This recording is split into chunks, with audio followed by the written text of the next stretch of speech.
Hey everyone, welcome to our very first episode of On the Links Live here. It's Pete and Carl. This is our 17th season. That is the pond at the 18th hole of the Crest Golf Club here, where it all began on the links 17 years ago. And no, nobody's playing. We just have the one gentleman in his van driving down the road, but there's going to be a lot of driving, a lot of chipping, a lot of putting here at Pinecrest this year. There's our co-host Carl Lawson. Today's show brought to you by Nexicom and Tyroot. Tell us, Carl, there's a place here that is near and dear to your heart, and we couldn't think of a better place to start season number 17.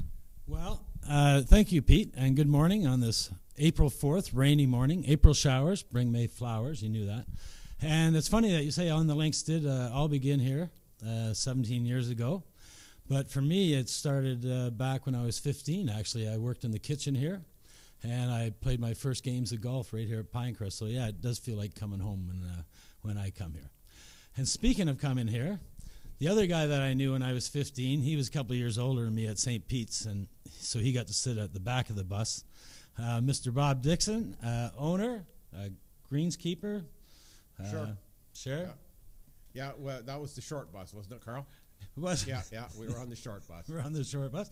And Sister Jan is also here today, also co-owner and worker, but she's refused to go on camera. She thought we were doing an audio interview today, Pete. So, Bob, we came out early mainly because there's no snow on the ground. But also, it's my favorite time of year, and yours as well, I know, because two things happen this week. Hockey playoffs are on the horizon, and the Masters kicks off this Thursday down in Augusta, Georgia. So we want to talk a little bit about the Masters, and I came out to see you today because I know you've been there. Not once, but twice, correct? Yeah, I've been there twice, Carl. The last time was in 2013. Yeah. 8 guys went down there. We rented a house, and we each got to go for one day, and it sure is enjoyable. Yeah.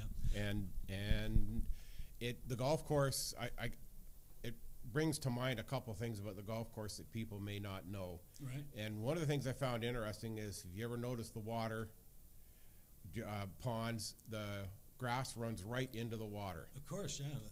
You notice that's one thing about the Masters. You see everything, all its beauty on television, but a couple of those holes are famous. If a ball goes rolling down, you just see it roll straight down into the water. Yeah, so what they do, Carl, is that all season long, they lower the water so they can maintain the grass right down to the water, and then when the tournament comes on, they raise the water so you get that optics of perfect grass running right into the water. It's quite unique. Especially for a greenskeeper like yourself, you learned some tricks while you were down there as well, right? Well, I learned some tricks, Carl.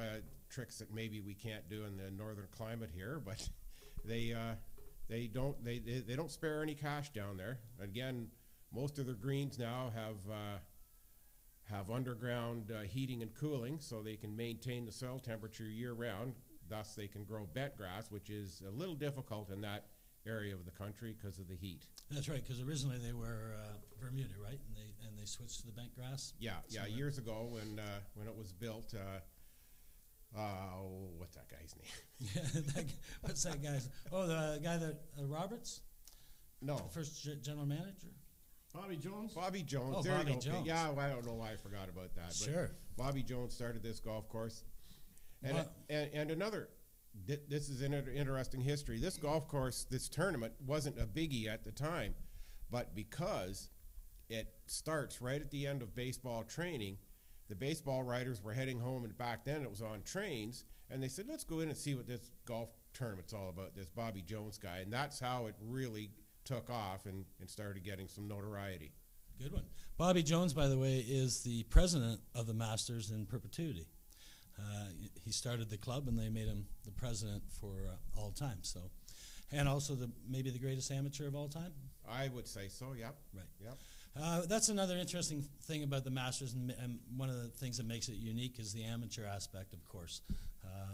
So every year, a number of amateurs qualify for the tournament, and other than maybe the U.S. Open or the amateur tournaments, the Masters is one of the very few PGA stops to invite amateurs.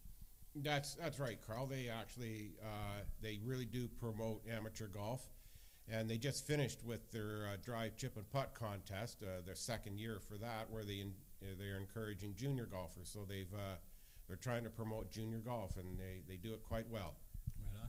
Right on. I'm sure it's a long story, but just to get tickets to go to the Masters, did you guys win the lottery, or somebody knew somebody? I guess it's who you know, Carl. Right. And I know somebody that knows somebody. Right. And we also know somebody that's down there this week. We might as well say a shout out to the head pro here, Mark Crampton, is at the Masters this week. Yep, Mark and his son Andy. It's Andy's birthday, and Mark got him tickets from somebody that knows somebody. And they're down there. They left yesterday. Well, I'd have to say for any golfer, making the pilgrimage to Augusta would be tops on their list, I would think. Carl, it's my favorite tournament. I don't leave the house Thursday through Sunday.